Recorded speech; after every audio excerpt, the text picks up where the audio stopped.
ढूंढ रहे होते हैं। तो अपना स्कूटर वहां पर रोकते हैं और जाकर के उनसे पूछते हैं कि बेटे क्या ढूंढ रहे हो यहां पर। तो उनमें से एक बोलता है कि आपको दिख नहीं रहा है कि ये सामने सोने का फल है, हम उसको पाने की कोशिश कर रहे हैं। उसकी ये बात सुनते ही पिता का ध्यान जाता है उस सोने की फल की तरफ जो चमक रहा होता है।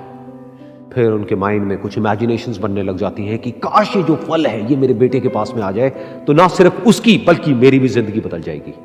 तो बिना सोचे समझे अपने बेटे को धक्का मार देते हैं उस कीचड़ में और बोलते हैं कि तुझे किसी भी कीमत पर वो फल लेकर के आना है। तब जाकर के उसके पिता को एहसास होता है कि उससे कितनी बड़ी गलती हो गई।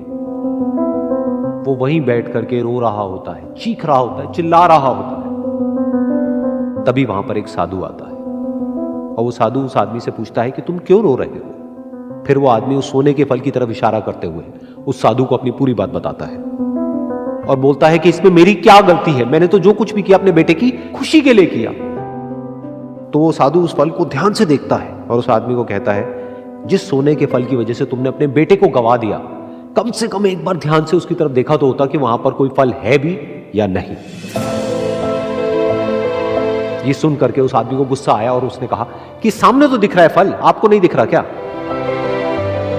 तब वो साधु उस कीचड़ के ऊपर एक पेड़ होता है जिसकी तरफ इशारा करते हैं और बोलते हैं कि वो जिसे तुम देख रहे हो वो उस फल की परछाई है, असली फल वहां पर उस पेड़ के ऊपर है।